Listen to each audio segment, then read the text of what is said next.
আজ আমরা অংশীদারি কারবার চ্যাপ্টারের পার্ট 1 শুরু করব।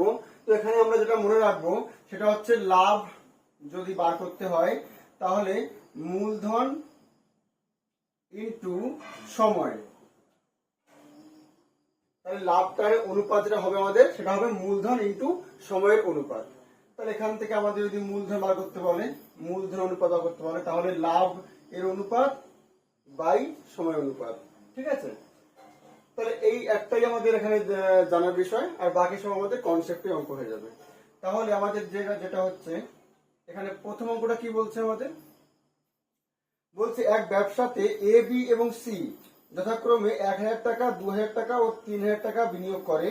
ব্যবসাতে মোট 12,000 টাকা লাভ হলে সি কত টাকা পাবে?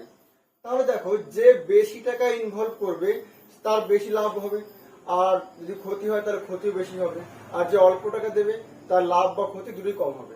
ঠিক আছে, তাহলে এই জন্য আমাদের এখানে অনুপাত অর্থাৎ মূলধনের অনুপাত করে নিয়ে আমাদের লাভ বা ক্ষতি ভাগ করতে হয়।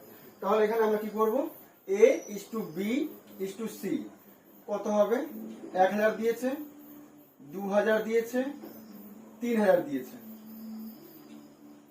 আচ্ছা, তাহলে 1:2:3 আসছে আমাদের, আর লাভ কত হয়েছে? 12,000 টাকা।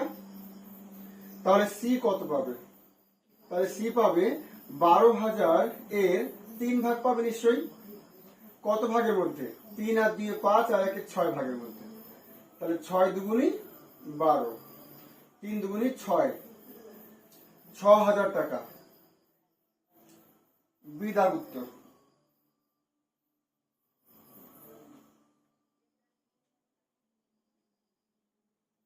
এরপর কি বলছে, কোন ব্যবসাতে কোন ব্যবসাতে 3 জন বন্ধুর মূলধনের অনুপাত 2:3:4। আচ্ছা, যদি মোট 18,000 টাকা লাভ হয় তবে মধ্যম বন্ধু কত টাকা পাবে? তাহলে দেখো, এখানে লাভ হয়েছে 18,000 টাকা, তাহলে মধ্যম বন্ধু অর্থাৎ মাঝের জন কত পাবে? তাহলে মধ্যম বন্ধু পাবে কত? 18,000 এর 3 ভাগ, কত ভাগের মধ্যে? 4 আর 3 7 আর 2 9 ভাগের মধ্যে। তাহলে 9 দিয়ে কাটলে পরে 9 দুগুণে 18, তাহলে 3 দুগুণে 6,000। এটা সি দাগ উত্তর।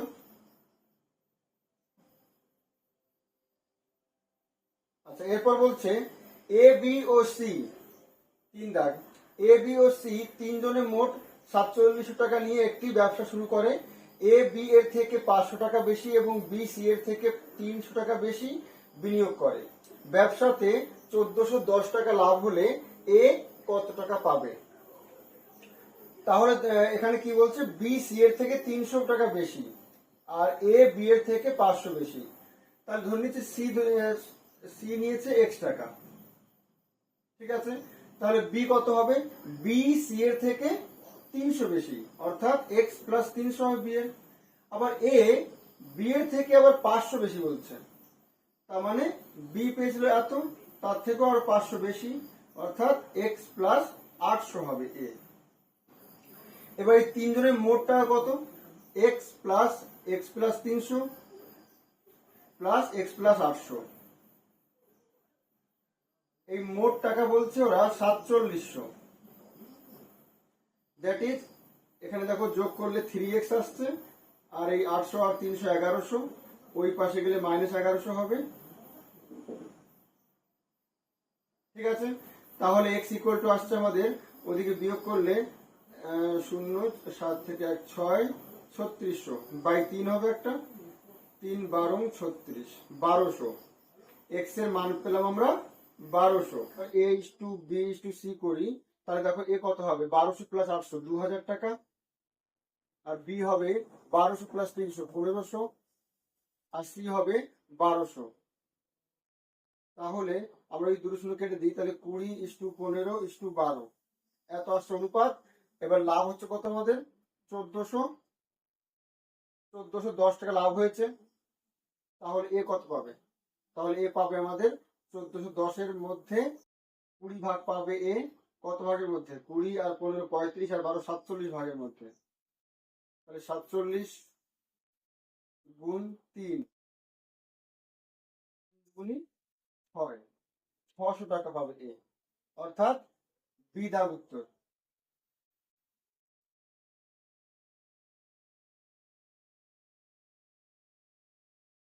চার দাগ কি বলছে?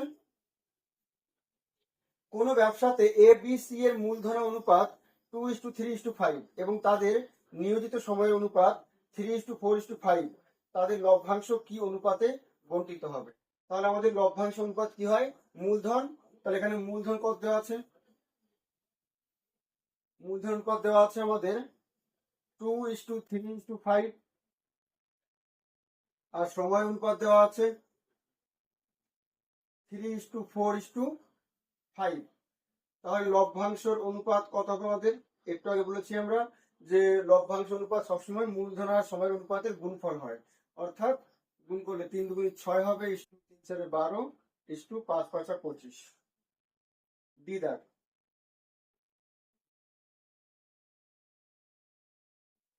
পাঁচ দাগ কি বলছে? কোন ব্যবসাতে এ বি সি এর লাভের অনুপাত, অর্থাৎ লাভ দেওয়া আছে এখানে 3:4:5, আর সময়ের অনুপাত কত বলেছে? 1:2:3। তাদের মূলধন অনুপাত কত হবে? তাহলে আমরা জানি লাভ মানে সময় ইন্টু মূলধন, তাহলে মূলধন কত হবে? লাভ বাই সময় হবে, তাহলে অর্থাৎ এদের ভাগফল 3/1:4/2:5/3, দ্যাট ইজ 3:2:5/3, দ্যাট ইজ 3 দিয়ে গুণ করে দিই, 3 থেকে 9 হবে, 3 দুগুণে 6 হবে, এটা 3 কেটে যাবে 5, 9:6:5। বি দাগ।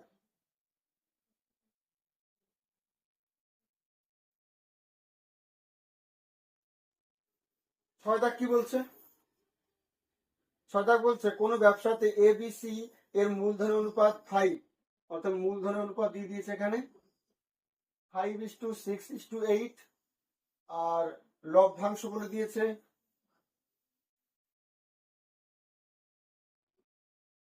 5:3:1। তাহলে সময়ের অনুপাত, নিয়োজিত সময়ের অনুপাত চেয়েছে, তাহলে সময়ের অনুপাত কত হবে? তাহলে সময়টা লভ্যাংশ মানে হচ্ছে মূলধন ইন্টু সময়, তাহলে সময় মানে হবে লভ্যাংশ ভাগ মূলধন, অর্থাৎ 5/5:3/6:1/8। ঠিক আছে, লভ্যাংশ ভাগ মূলধন, দ্যাট ইজ 1:, এটা 3 অক্ষে 3, 3 দুগুণে 6 হবে, 1/2:1/8। সবাইকে এদের লসাগু দ্বিগুণ করে দিই, তাহলে 8 দ্বিগুণ করলে কত হবে? 8, 8/2 4, 8/8 1, 8:4:1। এ দেখ